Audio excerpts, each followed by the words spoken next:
Aujourd'hui, nous allons vous parler de Astérix chez les Bretons, le film où les Bretons boivent de l'eau chaude et gagnent au rugby grâce à la potion magique. Il y a des films Astérix qui sont cultes, il y en a qui sont oubliés, et puis il y a Astérix chez les Bretons qui est un peu des deux.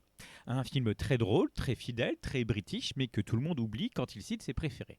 Et pourtant, c'est un petit bijou. Le pitch, les Bretons résistent, mais à 5 heures, c'est l'heure du thé.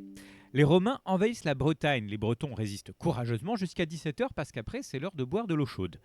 Astérix et Obélix sont envoyés pour livrer un tonneau de potions magiques à un village breton assiégé. Évidemment, tout part en vrille. Le tonneau est perdu, les Romains complotent, les Bretons paniquent, Obélix tombe amoureux encore une fois, et tout le monde finit au rugby.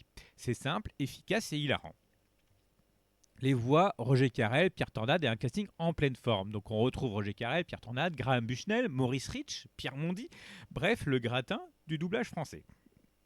Les voix sont parfaites, les accents sont délicieux, et les Bretons parlent comme s'ils sortaient d'un manuel de conversation franco-anglais de 1962. Et l'humour british, et c'est de l'humour british vu par des Français. Le film est un festival de clichés assumés.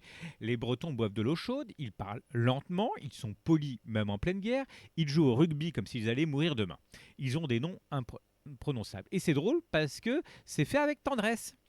Le rugby, c'est la meilleure scène du film. Le match de rugby est un moment culte. Obélix qui joue comme un bulldozer, les Bretons qui ne comprennent rien, les Romains qui se font écraser, la potion magique qui transforme tout le monde en All Blacks antiques. C'est du pur Astérix, absurde, rythmé et irrésistible.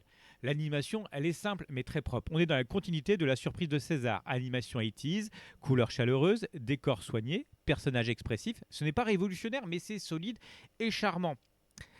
Voilà, les gags, c'est un festival, hein. Le film enchaîne les quiproquos linguistiques, les Romains traumatisés, les Bretons stoïques, les scènes absurdes, le pub, le tonneau, le bateau pirate, les jeux de mots typiques de Goscinny.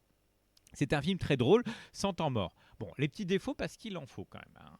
L'animation est parfois un peu rigide, le rythme est un peu sage comparé aux 12 travaux. Le film manque d'un grand moment culte universel. Le final est efficace mais pas explosif. Mais franchement, à ce niveau-là, ce sont des détails. Alors, 5 sur 5 pour l'humour, bah, british, absurde, irrésistible. 4 sur 5 pour l'animation, 80 propre et charmante. Les voix, bah, 5 sur 5, hein, à chaque fois un casting parfait. 5 sur 5 pour la fidélité à la BD, elle est très respectueux. Les scènes cultes, bah, on va mettre 4 sur 5, mais uniquement pour la scène du rugby, parce qu'évidemment, et fun, 5 sur 5, évidemment, un des plus agréables à voir. En conclusion, c'est un Astérix drôle, chaleureux et injustement sous-estimé. Astérix chez les Bretons, c'est un humour british revisité à la française, un duo Astérix-Obélix en pleine forme, un match de rugby mythique, un casting vocal impeccable et une adaptation fidèle et joyeuse. Ce n'est pas le plus ambitieux, mais c'est l'un des plus sympathiques.